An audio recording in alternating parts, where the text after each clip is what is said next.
ओम नमः शिवाय। श्रावण मास महत्तम अध्याय 4। हरे कृष्णा, राधे राधे। श्रावण मास महत्तम के अध्याय 3 में भगवान शिव ब्रह्मा पुत्र सनत कुमार को श्रावण महाव्रत तथा भगवान शिव की लक्ष्य पूजा का वर्णन कर रहे थे। आज इस अध्याय में धारणा पारणा व्रत, मासोपवास व्रत और रुद्रवर्ती व्रत आदि की विधि के साथ वैश्या सुगंधा की कथा सुनेंगे और जानेंगे कि महापापी वैश्या शिवलिंग में विलीन कैसे हो गई। शुरू करते हैं। भगवान सदाशिव ने श्री सनत कुमार जी से कहा, हे सनत कुमार, हे ब्रह्मा पुत्र, अब मैं तुम्हें धारण पारण व्रत का वर्णन करूंगा। तुम ध्यान पूर्वक सुनो। प्रतिपदा के दिन से आरंभ करके सर्वप्रथम पुण्य आवाचन कराना चाहिए। इसके बाद मेरी प्रसन्नता के लिए धारण पारण व्रत का संकल्प करना चाहिए। एक दिन व्रत धारण करें और दूसरे दिन व्रत का पारण करें। धारण में उपवास तथा पारण में भोजन होता है। श्रावण मास के समाप्त होने पर सबसे पहले पुण्य आवाचन और कीर्तन कराना चाहिए। इसके बाद हे मानव आचार्य तथा अन्य ब्राह्मणों का वरण करना चाहिए। तत्पश्चात पार्वती तथा शिव की स्वर्ण निर्मित प्रतिमा को जल से भरे हुए कुंभ पर स्थापित करना चाहिए। फिर रात भर भक्ति द्वारा अर्चना करनी चाहिए। रात को शिव महापुराण का श्रवण कीर्तन आदि करते हुए जागरण करना चाहिए। अगले दिन स्नान व दैनिक कार्यों से निवृत्त होकर हवन करना चाहिए।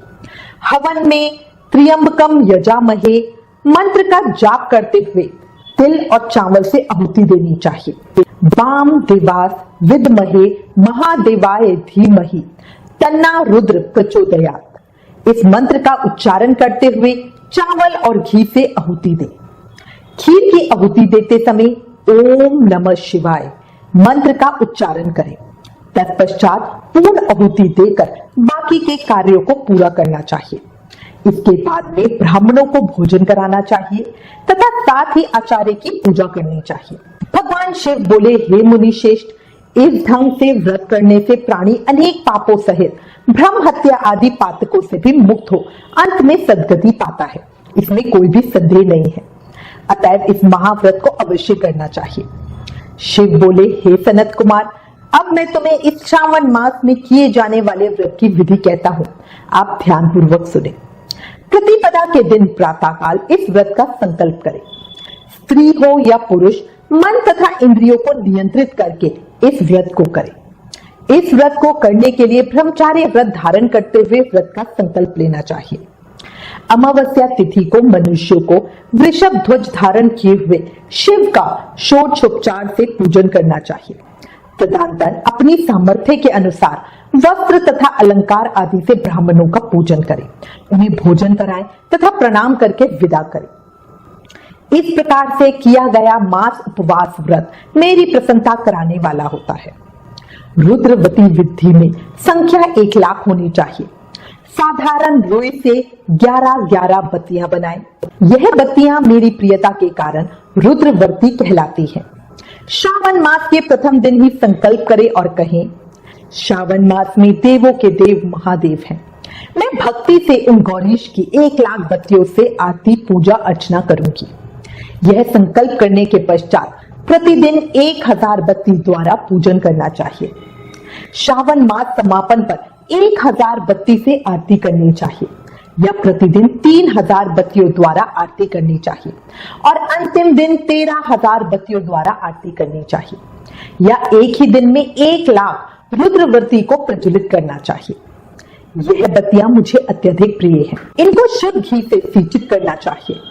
संसार के स्वामी भगवान सदाशिव का पूजन करके कथा सुननी चाहिए। श्री सनत कुमार ने भगवान श्री सदाशिव से कहा, हे देवादिदेव, हे जगन्नाथ, हे जगद आनंद कारक, कृपया करके आप मुझे इस व्रत का प्रभाव बताएं। हे प्रभु, इस व्रत को सर्वप्रथम किसने किया तथा इसके उद्यापन में क्या विधि होती है? भगवान सदाशिव बोले, हे ब्रह्मा के पुत्र, मैं अब तुम्हारे सम्मुख इस व्रत को कहूंगा, ध्यान पूर्वक सुनो। यह व्रत सब व्रतों में शेष तथा महान पुण्य प्रदान करने वाला है, साथ ही संपूर्ण पाप ताप को हरने वाला है। इससे प्रीति तथा सौभाग्य की प्राप्ति होती है। पुत्र पौत्र समृद्धि को देने वाला यह व्रत भगवान श्री सदाशिव को अत्यंत प्रिय है। इस व्रत को करने से उत्तम शिवलोक की प्राप्ति होती है। सत्य तो यह है कि तीनों लोकों में रुद्रव्रती जैसा दूसरा कोई भी व्रत नहीं है। इसके संबंध में अब मैं एक पुरातन कथा कहूंगा, ध्यान पूर्वक सुनो।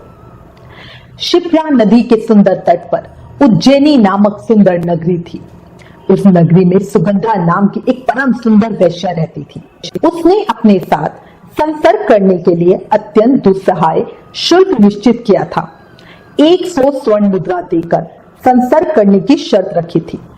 उस सुगंधा ने युवकों तथा ब्राह्मणों को भ्रष्ट कर दिया था। उसने राजाओं तथा राजकुमारों को नग्न करके उनके आभूषण आदि लेकर उनका बहुत तिरस्कार किया था। इस प्रकार उस सुगंधा ने बहुत लोगों को लूटा था। उसके नाम के अनुसार उसके शरीर की सुगंध से कोस भर का स्थान सुगंधित रहता था। वह पृथ्वी तल पर रूप लावण्य और कांति की मानो निवास स्थली थी।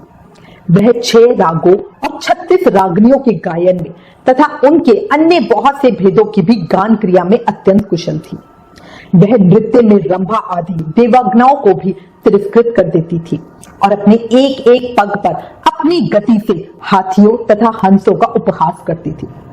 किसी दिन वह सुगंधा कटाक्षों तथा बहुचालन के द्वारा काम बाणों को छोड़ती हुई कीड़ा करने के विचार से शिप्रा नदी के तट पर गई। उसने ऋषियों के द्वारा सेवित मनोरम नदी को देखा।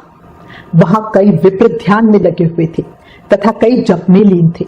कई शिव अर्चना में रत थे तथा कई विष्णु के पूजन में तल्लीन थे। हे महामुनि, उसने उन ऋषियों के बीच विराज्यमान मुनि वशिष्ठ को देखा। उनके दर्शन के प्रभाव से उस पापिन की बुद्धि धर्म में प्रवृत्त हो गई। जीवन तथा विशेष रूप से विषयों से उसकी विरक्ति हो गई। वह अपना सर झुकाकर बार बार मुनि को प्रणाम करके अपने पापों की निवृत्ति के लिए मुनिशेष वशिष्ठ जी से उपाय पूछने लगी। सुगंधा बोली, हे अनाथनाथ, हे विपेंद्र, हे सर्व विद्या विशारद, हे योगीश, मैंने बहुत से पाप किए हैं, अतः हे प्रभु उन समस्त पापों के नाश के लिए मुझे उपाय बताइए। भगवान सदाशिव ने श्री सनत कुमार से कहा, हे सनत कुमार, उस सुगंधा के इस प्रकार कहने पर वे दीन वत्सल मुनि वशिष्ठ अपनी ज्ञान दृष्टि से उसके कर्मों को जानकर आदर पूर्वक कहने लगे। श्री वशिष्ठ जी बोले, तुम मेरी बात ध्यान पूर्वक सुनो। मैं अब तुम्हारे सम्मुख उस उपाय को कहूंगा जिससे कि तुम्हारे समस्त पापों का नाश हो सकता है। हे भद्रे, तीनों लोकों में विख्यात वाराणसी में जाओ। वहां जाकर तीनों लोकों में दुर्लभ महान पुण्य देने वाले तथा शिव के लिए अत्यंत प्रीतिकर रुद्रव्रती नामक व्रत को उस क्षेत्र में करो। यह व्रत महान पुण्य देने वाला तथा शिव की भक्ति में मन को लगाने वाला है। हे भद्रे, इस व्रत को करके तुम परम गति प्राप्त करोगी। भगवान सदाशिव ने श्री सनत कुमार से कहा। महर्षि वशिष्ठ जी के वचन सुनकर सुगंधा अपना धन लेकर सेवक तथा मित्रों सहित काशी में पहुंची और उसने वहां जाकर वशिष्ठ जी के द्वारा बताए गए विधान के अनुसार व्रत किया। बस फिर क्या था, वह वैश्या पंच भौतिक शरीर को त्याग कर शिवलिंग में विलीन हो गई। हे सनत कुमार, इस प्रकार जो स्त्री इस परम दुर्लभ व्रत को करती है, वह जिस जिस वस्तु की भी इच्छा करती है वह उसे निस्संदेह प्राप्त करती है। हे सुव्रत, अब आप मणि क्रिया व्रतियों का महत्व सुनिए। हे विपेंद्र, उन मणि क्रिया व्रतियों के व्रत से स्त्री मेरे अर्ध आसन की अधिकारिणी हो जाती है और महाप्रलय पर्यंत वह मेरे लिए प्रिय रहती है।